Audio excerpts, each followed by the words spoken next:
Psst, psst. What's that? What's that behind you? What is it? Oh my god, it's a shark! Ah! Doesn't this send a chill down your spine? Scary, right? Hey guys, you're listening to English Made Simple, and this is episode 42, número 42.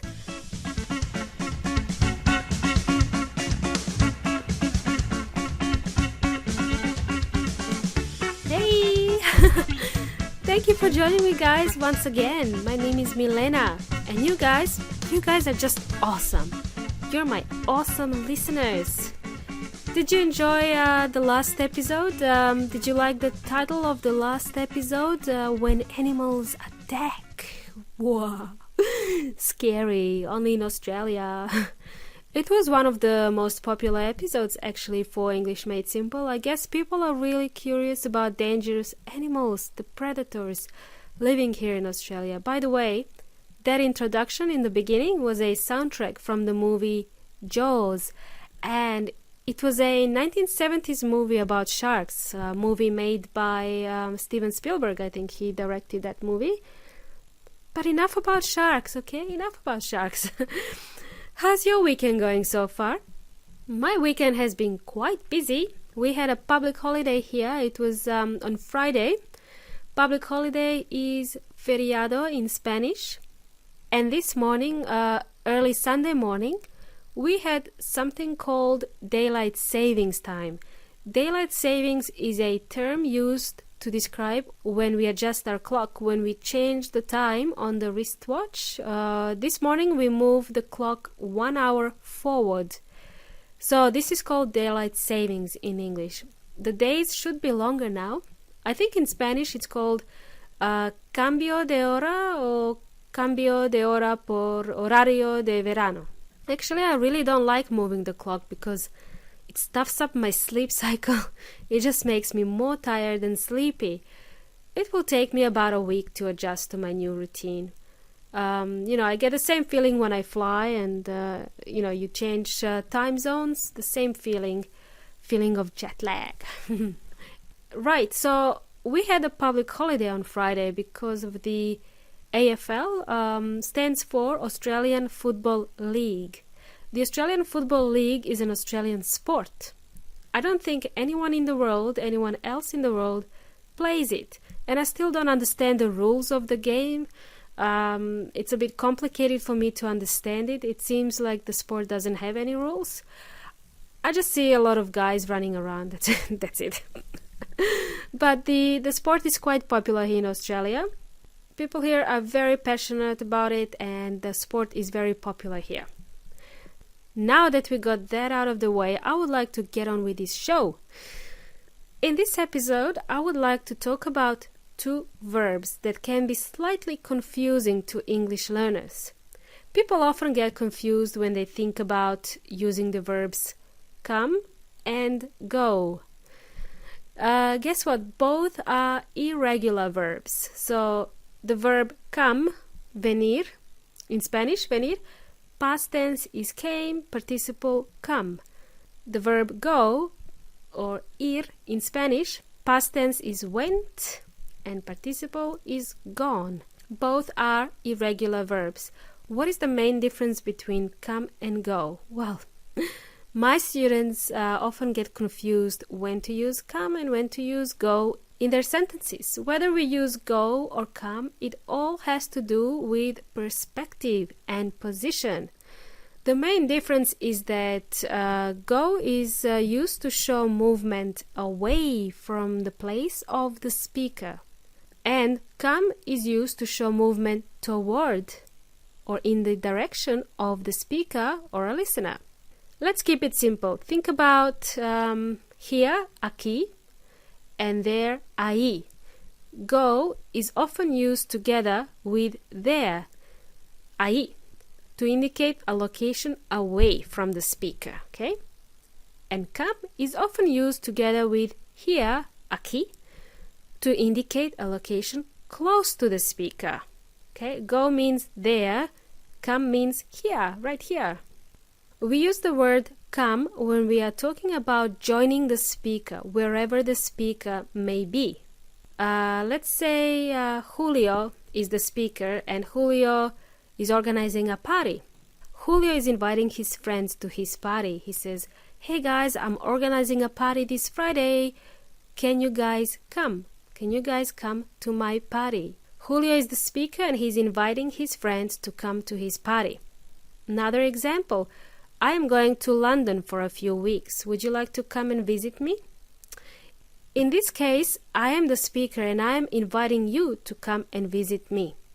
So my example was, I am going to London for a few weeks. Would you like to come and visit me? Does that make sense so far, guys? Hopefully. From my personal example, when I came to Melbourne, I didn't have many friends here. Most of them decided to stay in New Zealand or they had decided to move to Sydney, another city in Australia. So what I had to do is go out and meet people and socialize, make friends, right? So I came to Melbourne and my friends went to Sydney. My friends didn't come with me, they didn't follow me, they decided to go to Sydney, somewhere else. What I also want to mention is the difference between come back and go back. And this is one of the hardest thing to understand, I guess, in English. You know what? At the end of the day, if you keep getting yourself confused when to use come back and go back, I recommend you just use the verb return for both go back and come back. Return is a regular verb and past tense is returned. So it's simple to use. I'll give you an example. You came back home late last night. Or you returned home late last night. Juan went back to Mexico after he had finished his studies in Australia. Or Juan returned to Mexico after he had finished his studies in Australia. See, we can use returned instead of went back or came back. This is a phrasal verb, to come back and go back. So that's my tip for keeping it simple. If you're not sure when to use come back and when to use go back, simply use returned. Let's look at some interesting expressions with both of these verbs, come and go. Let's start with come. There's not many expressions with come. We learned the phrase come from before in my previous episodes. Now I can't remember which one. My memory fails me sometimes. I think it was episode 26 where I introduced meetup.com. I introduced this website. So in the episode 26 we learned about the phrase come from. When used in the present tense, expression come from refers to your hometown. Where do you come from? I come from New Zealand, or I come from Australia, or I come from Serbia, right? That is a popular expression. People use this very often, so I would advise you to practice that one.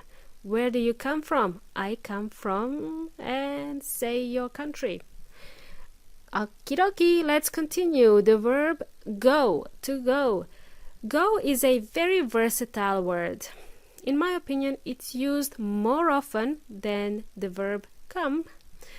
Go is often used with prepositions, with adverbs, and it's also used with verbs like that end with ing, or verbing.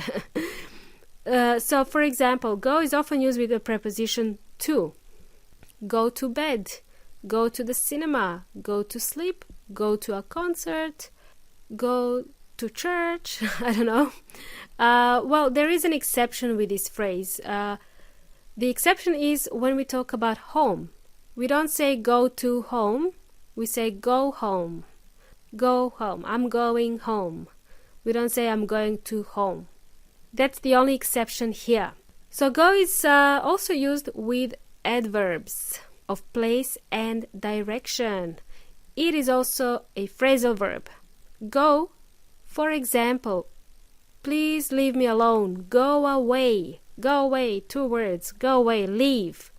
What else? The roller coaster. Let's say, imagine a roller coaster. Roller coaster goes up and it goes down. It goes up and it goes down. Another useful phrasal verb is go over. In business environment, in business situations, you would use this a lot. For example, let's go over the presentation one more time. Let's go over, let's review, let's talk about it again. Okay? To go over is quite a popular phrasal verb, so I would suggest you practice that one. To go over something. Let's go over the presentation. Let's go over the last episode. What did we talk about in the last episode? Let's go over, let's review. What's another phrasal verb? Go around. Sometimes in crowded places you have to go around the people. Okay, if there is like a queue in front of you, you have to go around the people. Anyway, does that make sense? There's many different variations of the verb go and phrasal verbs, but I'm just talking about the most common ones here. So, as I mentioned just before, go is also used with many ing verbs. Ing verbs. When we use it with ing verbs, ing type of verbs, then these types of expressions usually indicate like leisure activities, like hobbies, pasatiempos, hobbies. For example, I go cycling on the weekend. I go camping on the weekend. We use go plus a verb with ing. I go cycling, I go camping, I go dancing, I go drinking. I'll give you an example. I go dancing every Saturday with my friends. I also go drinking with my friends. Then, when I wake up the next day, I can't go anywhere. I can't go shopping, I can't go walking, and I can't go jogging because I drank too much. Does that make sense so far? Now let me ask you this question. What do you like to do on the weekends? Do you like to go swimming on the weekend? Do you like to go shopping? Do you like to go running? Okay guys, here's a little twist. Sometimes come and go could mean the same thing. Come in or go in. That's also a phrasal verb. Come in or go in. Two words here, go in. Both mean to enter. You may come in now. You know, you're at a dentist appointment. It's your turn. And the receptionist says, you may come in now. You may go in now. They both mean the same thing. You may enter. The other example when they mean the same thing is when you say come with me or go with me. They mean the same thing. I'll go with you to the party. Or I'll come with you to the party. I will come with you to the party. I will go with you to the party mean the same thing. Okay? Okay, this is an exception here. Hopefully we're not confused. I don't want to overwhelm you guys. I don't want to confuse you. I want to finish with the last expression when we talk about come and go. There is a saying here in English, I guess. There is a saying in English. People always say, oh, money comes and goes. Money is here, then money is not here, okay? Money is there. Money comes and goes. It's like a saying. Anyway, I hope that made sense. I just wanted to do this episode because some of my students get confused when to use come and when to use go. Okay, so we're approaching the end of the episode, guys. I just want to say that the last couple of episodes were quite popular, talking about Australia and about these scary animals that live here. I want to talk more about what it is like living in Australia and specifically about the cities, Sydney and Melbourne, and the city Melbourne where I live. I want to compare it with Sydney. There is always a friendly rivalry between Sydney and Melbourne.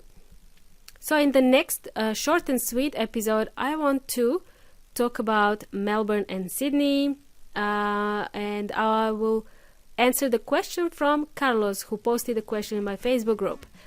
Alright guys, until then, my little munchkins, have an awesome start to the week, and I shall see you on Wednesday. Hasta la próxima!